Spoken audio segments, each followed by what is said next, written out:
What is up, guys? It is Marcus from Perspective Sports, and today I have something special for you guys. Something I believe can be the solution to the NBA/NCAA one and done issue.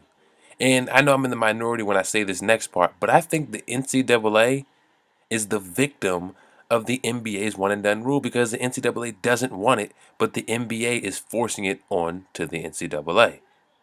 But with all that being said, the NCAA does have its fair share of issues that need to be ironed out and obviously shed light upon. But a lot of the issues wouldn't exist if the one and done rule didn't exist. But with all that being said, let's dive right into what this new league is and introducing the NBA Academy. This league is comprised of 30 teams. Each NBA team has their own. They're separated into three divisions: East, Midwest, and West. Each team will host tryouts to fill out their roster, 15 players on the active roster, and 2 extra in case of injuries. Divisional games will be played at one location. After divisional games, all the teams will meet up at one location for the tournament, where they will be seeded by record. I will also go through all the tiebreaker scenarios in just a minute, but let's look at how each division looks. In the East, we have the Atlanta Hawks, Boston Celtics, Brooklyn Nets, Charlotte Hornets, Cleveland Cavaliers, Miami Heat, Orlando Magic, Philadelphia 76ers, Toronto Raptors, and the Washington Wizards. And these games will be played at the Capital One Arena in Washington, D.C. The Midwest Division is made up of the Chicago Bulls, Dallas Mavericks, Denver Nuggets, Detroit Pistons, Indiana Pacers, Memphis Grizzlies, Milwaukee Bucks, New Orleans Pelicans, New York Knicks, and Oklahoma City Thunder. These games will be played at the American Airlines Center in Dallas, Texas. In the West, we have the Golden State Warriors, Houston Rockets, Los Angeles Clippers, Los Angeles Lakers, Minnesota Timberwolves, Phoenix Suns, Portland Trail Blazers, Sacramento Kings, San Antonio Spurs, and the Utah Jazz. These games will be played at the Staples Center in Los Angeles, California. Now let's get into the nitty-gritty about player regulations. Players must be in high school or graduated that calendar year. They must be at least 15 years of age before or on the start of the regular season. Players must fill and file out all paperwork such as waivers, physicals, medical forms, etc. Players must try out for the team nearest you via your state-issued ID by arena.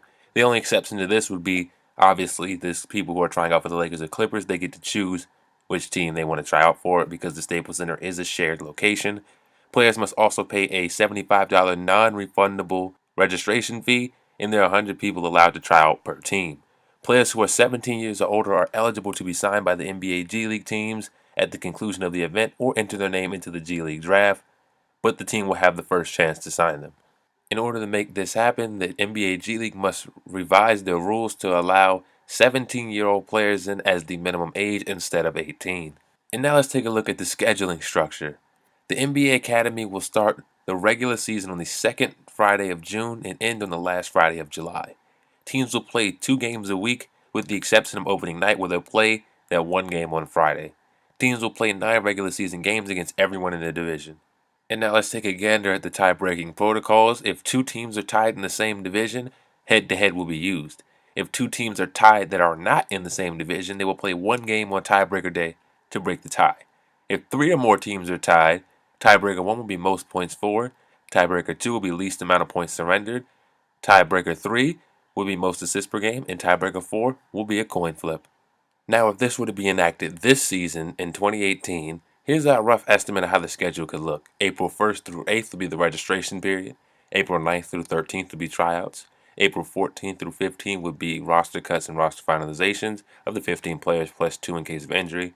April 21st through 22nd will be off the court mentoring, where players learn about life, money management, how to deal with agents, how to carry yourself as a professional, among other things from current and former NBA players and executives. April 23rd through June 7th will be practice/scrimmages with a maximum of 2 scrimmages, and they must be against another league team within your division or a college team, no high school teams. June 8th, ironically my birthday, opening night. June 9th through July 27th will be the regular season, 2 games a week.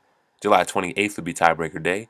July 29th through August 5th will be the 1st through 4th round, the 4th round being the semifinals, with a day in between each game. August 11th will be the championship game. August 12th will be contract/draft entry day for players who are 17 and above who feel they can go to the next level and just become pro. August 13th will be another off-the-court mentoring day. And August 14th will be the days that players are returning home.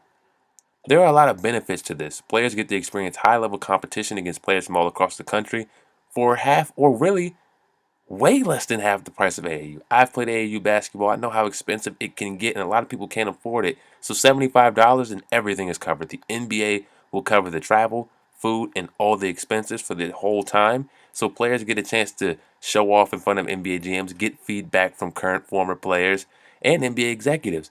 They get a chance to look at the players and evaluate talent without the middleman, being the NCAA. And the NCAA doesn't have to take players that don't want to be there. Players will not be paid for this particular event to preserve their high school and college eligibility if they choose to go back. And players who are 17 or older can go straight to the league if they feel they're ready, or enter their name in the draft to prepare for the real NBA draft. Well, not necessarily real, I don't want to disrespect the G League, but the big time draft.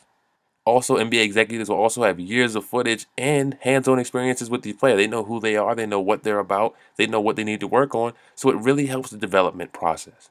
I hope you guys enjoyed the video. Let me know what you guys think. Is this a good solution? Do you have a better solution, or just another solution that you want me to hear? I look forward to reading your comments down in the comment section. I'll see you there.